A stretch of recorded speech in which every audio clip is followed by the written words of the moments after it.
Shalom saudaraku, selamat berjumpa lagi dalam renungan pengharapan baru dari channel Terang Jalanku. Bagaimana kabar Anda hari ini? Saya berharap Anda semua tetap semangat dan terus bersuka cita menikmati kasih kemurahan Tuhan. Hari ini saya akan menyampaikan renungan dengan judul Harapan di Tengah Tangisan. Namun sebelum kita mendengarkan renungan ini, mari kita awali dengan berdoa terlebih dahulu. Ya Bapa yang Maha Pengasih, kami datang ke hadirat-Mu dengan hati yang terkadang terasa berat dan penuh dengan tetesan air mata. Di tengah tangisan dan pergumulan hidup, kami bersyukur karena Engkau adalah sumber harapan yang tidak pernah pudar. Kami percaya air mata kami tidak terbuang sia-sia, sebab di baliknya ada janji-Mu yang memulihkan dan menghibur. Curahkanlah Roh Kudus-Mu, agar renungan ini membuka hati dan pikiran kami untuk dapat melihat keindahan rencana-Mu di balik setiap luka yang terjadi. Terima kasih Tuhan. Dalam nama Tuhan Yesus Kristus kami berdoa. Haleluya. Amin. Saudaraku yang terkasih, ada kalanya air mata menjadi satu-satunya bahasa yang mampu mengungkapkan segala isi hati kita. Saat kita merasa putus asa dan kehilangan harapan, kita mencari suatu perlindungan dalam pelukan kasih Tuhan. Mari kita merenungkan bersama bagaimana kasih Tuhan yang begitu besar selalu siap untuk menyelimuti kita dan memberikan suatu jawaban atas setiap tangisan kita. Mari kita baca Yesaya pasal 30 ayat 19. Sungguh, hai bangsa di Sion yang diam di Yerusalem, engkau tidak akan terus menangis. Tentulah Tuhan akan mengasihani engkau apabila engkau berseru-seru. Pada saat Ia mendengar teriakmu, Ia akan menjawab.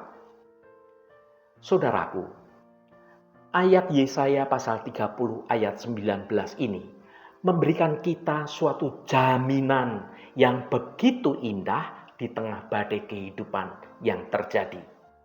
Tuhan dalam kebesarannya tidak pernah jauh dari umatnya. Ia selalu siap untuk mendengarkan setiap keluhan dan tangisan kita.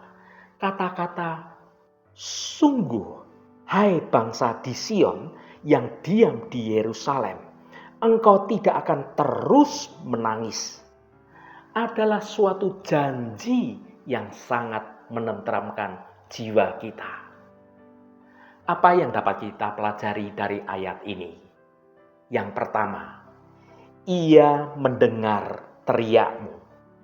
Frasa Ia mendengar teriakmu, hal ini menunjukkan bahwa Tuhan itu selalu mendengar setiap doa-doa kita. Tuhan itu tidak tuli terhadap setiap jeritan hati kita. Setiap kali kita merasa terpuruk, setiap kali tetesan air mata ini membasahi pipi kita, Tuhan itu selalu ada untuk mendengarkan setiap tangisan hati kita. Doa kita meskipun terucap secara lirih, pasti akan sampai pada telinga Tuhan. Yang kedua, tentulah Tuhan akan mengasihani engkau. Kasih Tuhan tidak terbatas dan kasih Tuhan tidak pernah berkurang. Tuhan itu tidak pernah lelah untuk mengasihi kita, bahkan ketika kita merasa tidak layak untuk dikasihi. Tetapi kasih Tuhan itu begitu besar, melingkupi kita seperti kepak sayap elang yang melindungi anak-anaknya. Yang ketiga, Ia akan menjawab. Janji Tuhan adalah nyata.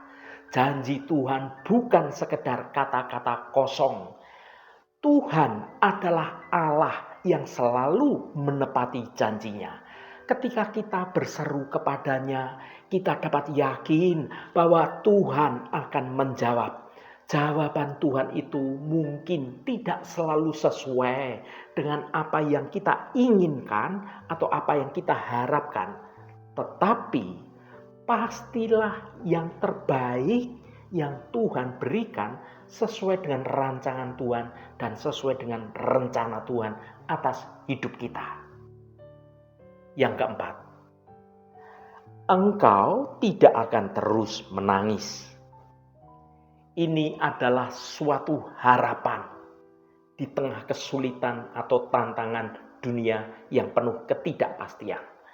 Ayat ini mengingatkan kita bahwa di tengah segala kesulitan yang sedang terjadi, selalu ada harapan yang baru di dalam Tuhan. Tuhan akan mengubah ratapan kita menjadi tawa penuh sukacita. Dan air mata kita menjadi sukacita yang penuh damai sejahtera yang sesungguhnya. Bagaimana kita dapat menerapkannya dalam kehidupan kita sehari-hari di zaman sekarang ini? Yang pertama, jangan takut berseru.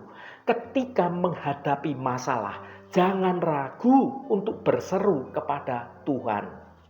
Ungkapkanlah segala perasaan kita dengan jujur, dengan tulus kepada Tuhan apa adanya.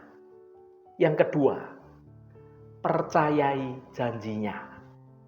Pegang teguh janji Tuhan dalam hati kita. Percayalah bahwa Tuhan akan menolong kita sekalipun saat ini kita tidak dapat melihat jalan keluar atas masalah kita. Yang ketiga, mendekatlah pada Tuhan. Luangkan waktu untuk berdoa, membaca dan merenungkan Alkitab, memuji dan menyembah Tuhan. Dengan demikian, hubungan kita dengan Tuhan akan semakin dekat, semakin intim, semakin akrab. Yang keempat, jadilah berkat. Setelah mengalami kasih Tuhan, mari kita menjadi berkat bagi orang lain. Bagikan kisah kesaksian kita, bagaimana Tuhan sudah campur tangan menolong hidup kita, tentang kebaikan-kebaikan Tuhan kepada orang-orang yang sedang membutuhkan atau orang-orang yang sedang mengalami berbagai macam tekanan hidup.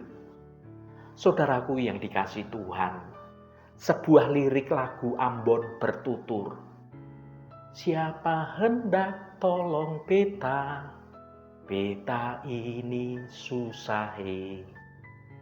Lirik ini bercerita tentang kesedihan dan juga kesusahan orang yang hidup di tanah perantauan, jauh dari sumber-sumber pertolongan yang bisa didapat dan dapat diandalkannya. Ya saudaraku, betapa berharganya suatu pertolongan. Semua orang yang pernah berada dalam situasi yang menekan, dalam kondisi yang terdesak, seolah-olah tanpa daya, mereka tahu persis betapa berartinya pertolongan itu. Kitab Yesaya diawali dengan keluhan terhadap bangsa yang tidak setia. Hukuman demi hukuman ditimpakan. Penindasan diizinkan Tuhan terjadi. Akan tetapi, Tuhan masih mau mendengar seruan mereka dan memperhatikan air mata mereka.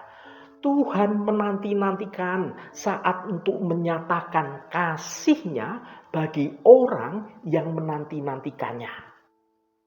Tuhan bahkan bersegera untuk menjawab seruan umat-Nya.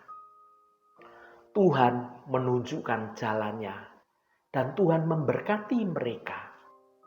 Saudaraku yang diberkati Tuhan, ada saatnya nanti Tuhan akan membalut luka umat-Nya dan menyembuhkan bekas luka-luka batin yang diderita. Tuhan adalah sumber pertolongan yang nyata. Pertolongan Tuhan kian nyata bagi kita di saat Tuhan itu hadir dalam tubuh insani, turut merasakan kelemahan kita dan menanggung dosa-dosa kita. Betapa bersyukurnya kita memiliki Tuhan yang dahsyat. Mari kita baca Ibrani pasal 4 ayat 15 bagian A. Sebab imam besar yang kita punya bukanlah imam besar yang tidak dapat turut merasakan kelemahan-kelemahan kita.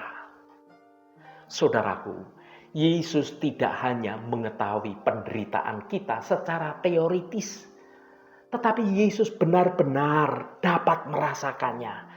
Ketika ia hidup di dunia, ia mengalami segala macam penderitaan, soal kesepian dan juga godaan, sama seperti kita sebagai orang-orang dalam jasmani ini. Mengalami pengalaman Tuhan sebagai manusia. Tuhan menunjukkan kasih-Nya yang tidak terbatas. Tuhan memahami betapa sulitnya hidup di dunia ini dan Tuhan itu selalu siap untuk menolong kita. Kehadiran Yesus di tengah-tengah kita memberikan kita harapan yang nyata. Kita tidak sendirian dalam menghadapi segala macam kesulitan karena Tuhan selalu menyertai kita. Saudaraku, sebagai orang-orang yang dipanggil untuk mencerminkan Tuhan di dunia ini, setiap kita yang telah merasakan pertolongan, merasakan anugerah dan juga kasih-Nya, seharusnya menjadi perpanjangan tangan Tuhan untuk mau peduli dan menolong sesamanya.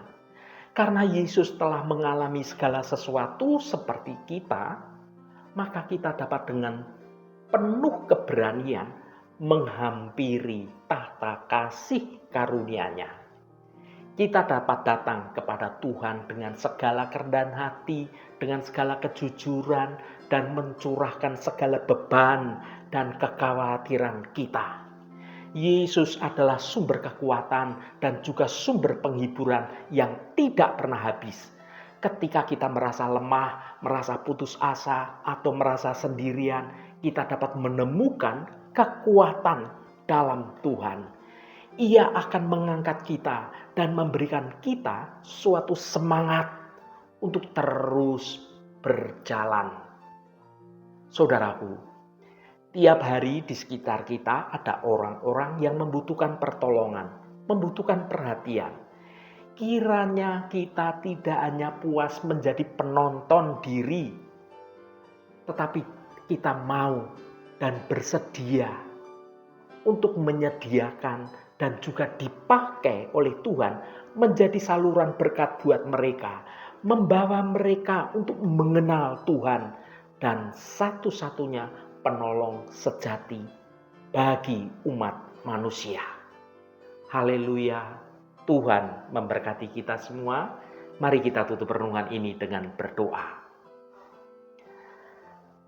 Allah Bapa yang penuh kasih dan sayang, kami datang menghadap-Mu dengan hati penuh ucapan syukur dan dengan kerendahan hati. Engkau sungguh Allah yang Maha Besar, yang selalu siap menyelimuti kami dengan kasih-Mu yang tidak terhingga. Kami merenungkan firman-Mu dalam renungan ini yang menjanjikan bahwa Engkau akan mengasihani kami dan menjawab setiap seruan doa kami. Kami percaya bahwa Engkau adalah Allah yang mendengar dan yang menjawab doa-doa kami. Bapa, dalam kesibukan hidup kami seringkali lupa untuk berseru kepada Engkau. Kami terlena oleh berbagai macam masalah dan kekhawatiran duniawi, sehingga mengabaikan akan kehadiran-Mu yang begitu dekat. Namun pada saat kami merasa lemah dan menjadi putus asa, kami ingat akan janji-Mu. Engkau adalah tempat perlindungan kami yang aman. Ketika air mata kami mengalir dan hati kami menjadi hancur, Engkau hadir untuk menghibur dan menguatkan kami. Bapa, kami mohon ampuni atas segala dosa dan ketidakpercayaan kami. Kami rindu untuk semakin dekat dengan Engkau dan mengalami kasih-Mu yang begitu sempurna. Kami bersyukur karena Engkau selalu ada untuk kami. Engkau adalah sahabat yang setia, pelindung yang kuat, dan penyedia yang baik. Kami percaya bahwa Engkau akan menjawab setiap doa kami sesuai dengan kehendak-Mu.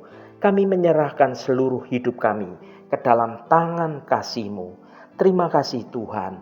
Segala hormat, pujian, dan ucapan syukur hanya bagi nama-Mu Allah yang kudus. Saudaraku, bukalah hatimu dan tengadahkan tanganmu. Terimalah berkat Tuhan. Tuhan memberkati engkau dan melindungi engkau. Tuhan menyinari engkau dengan wajah-Nya dan memberikan kasih karunia. Tuhan menghadapkan wajah-Nya kepadamu dan memberikan damai sejahtera. Berkat anugerah dari Bapa Surgawi, cinta kasih karunia dari Tuhan Yesus Kristus, dalam persekutuan dan penghiburan Roh Kudus, menyertai kita semua sekarang ini dan sampai selama-lamanya. Dalam berkat Tuhan Yesus Kristus, haleluya, amin.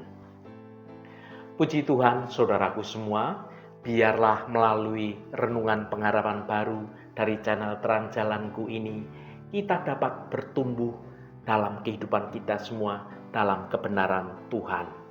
Saudaraku, saya sangat senang sekali dan berterima kasih jika Anda berkenan memberikan komentar pada konten video ini dan bagikan renungan ini pada teman dan sahabat Anda agar mereka diberkati juga melalui renungan ini.